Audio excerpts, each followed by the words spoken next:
Yeah, if you agree with this just base level statement right now. This whole process has been very, very long for Chelsea fans in particular. And I'm a Chelsea fan. That is the biggest stake I have in the club, is that I'm a fan. I'm a fan who has a voice. I'm a fan who has people like you watching me. And the whole thing has boiled down to this point right now on Monday the 28th of March 2022 that I just have no idea really what's going on. And if I was to actually be less reactionary when this entire process began, I think I'd have probably kept my mouth shut even longer when I started saying, yeah, Saudi Media Group could be good. This Todd Boehly geezer, he sounds alright, you know. And then of course, the obvious one that all Chelsea fans have started speaking about is the Ricketts family, hashtag no to Ricketts. This one's pretty self-explanatory. You would hope with the idea of an Islamophobic family taking over Chelsea Football Club with players like Hakim Ziyech, Tony Rudiger, N'Golo Kante, just to name three. Some of Chelsea's best players. People would inside the club, which are, again, the key stakeholders here. The players are the main ones here. At the moment, we've got a bunch of players who are playing for Chelsea Football Club. You've got the current star boy, Kai Havertz, talking about having to be like a family. Perfect. If ever there was music to the ears of Chelsea fans right now,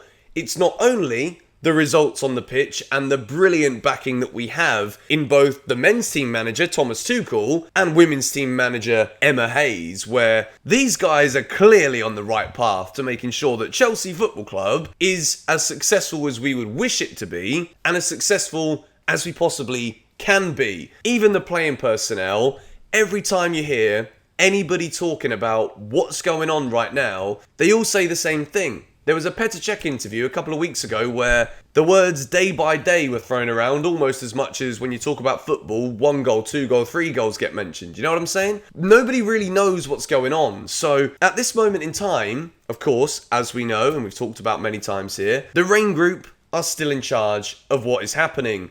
The UK government are still making it pretty evident that Roman Abramovich will not be receiving any of the money that comes as a result of the sale of Chelsea Football Club. Now, the process that we were at when I last spoke to you guys here on GBFC was just before this so-called shortlist was announced. And we got another lesson as a result of that shortlist and the days that have since followed the announcement of that shortlist. We had another lesson, Chelsea fans, here, and that is that in the media, we get to hear what they want you to hear. I don't know if that's a shock to any of you, really, considering the world that we've lived in for the past 2 years, because we always get to hear what they want us to hear, but particularly in this Chelsea case, unnamed people involved. There were unnamed figures, non-disclosure agreements signed so that we, as fans, couldn't really get to know what was going on because people want to protect their identities until they actually have something tangible to deal with Chelsea Football Club. Now this for me is already a bit of an issue regarding these potential owners. And like I said at the beginning, in this video today, I'm going to talk about who I think is going to become the owner of Chelsea Football Club in the same kind of method that I did when I said Timo Werner will sign for Chelsea, Kai Havertz will sign for Chelsea. Some of you might remember that. And I've kind of got to the point now where even when I look at my job and I think about, yeah, okay, people want to hear my opinions on things, they want to hear my speculation on things, but when it gets to a point where we speculate for a couple of weeks, get told that there are 27 potential bidders of Chelsea Football Club, some of which apparently are absolutely wonderful people. Some of them, like the Ricketts family, are a bunch of people that we can never see anywhere near our club, but still, they somehow manage to keep their name in the hat for as long as they possibly can. We've also heard some developments in the past 24 hours or so where whoever it is who's going to take over at Chelsea Football Club will need to commit to spending at least £1 billion more to invest in Chelsea for the future. Whether that is a new stadium, playing personnel, developments to Cobham, whatever that is at this moment in time isn't finalised. It is not completely established, so therefore as fans, as stakeholders of the club, we still don't know. At the moment, from what I understand of what's going on, is the time that's being spent right now, up until about April the 11th or the week commencing Monday the 18th of April, all of these 4 shortlisted potential bidders will have an opportunity to gather together as much money as possible, and then they will therefore bid to buy Chelsea. There is part of me that still believes, despite what we're hearing, that fans will have a say.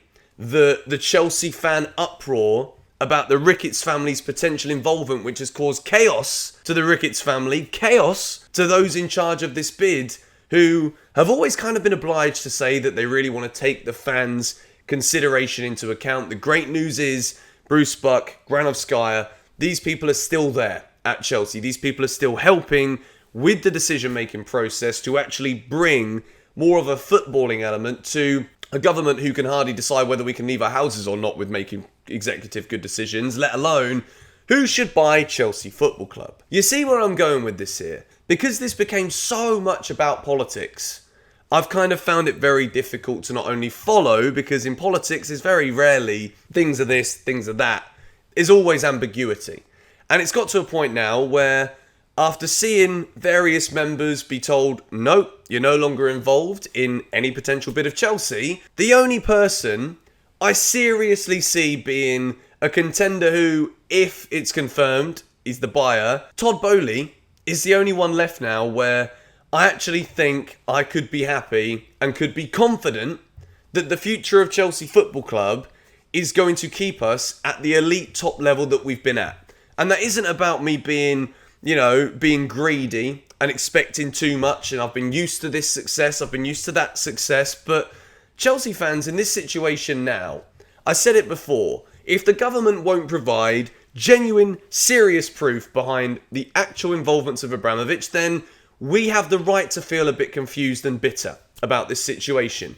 The more we see of Abramovich now, again, absolutely not trying to clean Abramovich's name here, what I do defend is that when we entrust groups of people with something as precious as our club, we want to see the same kind of treatment and explanation as we do with any other crime, with any other punishable war crime, and especially in the case of, well, we don't know who's going to own the club.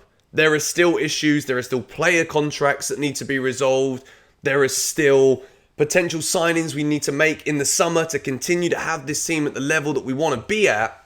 The only person left within this group of four that I actually believe would have the genuine success of Chelsea Football Club at the forefront of their mind is Todd Boehly.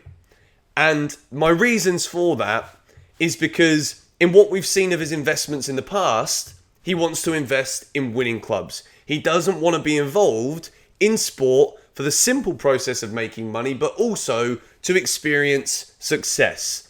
And for that reason, with unknown entities being involved in this final shortlist and the continued development of adding consortium this, consortium that, from what we do know about Todd Boehly's group, is that at the moment it's financially stable, there is that connection with the fans and saying the right things, but still saying the right things and being believable is different to saying the right things in the eyes of what you should say, but people still not believe in you, which is also why the Ricketts family, no matter what they say from this point, I don't want them anywhere near our football club. And Todd Boehly is a prediction I'm going to make for who is going to take over, and I anticipate that it will probably be about a month from this moment right now where we actually find out officially who that new owner is. And I believe it's going to be Todd Boehly.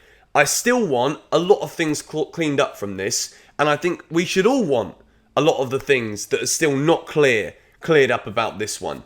I don't want to see the UK government continuing to sanction Abramovich, not letting him anywhere near anything going on at the club apart from what he has to say to those still close to him within the club who are actually enabling us here to make a footballing decision, hopefully. I want to see proof of everything, not because I don't believe it, but because that is the kind of world I want to live in here.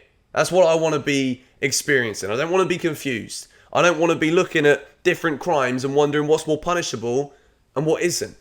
So I expect to see that coming forwards, and I also expect Todd Boehly to be the new owner of Chelsea Football Club.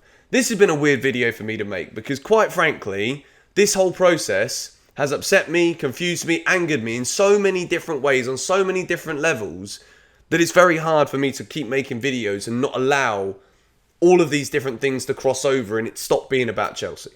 So let me know your thoughts on the current developments, as always, in the comments below.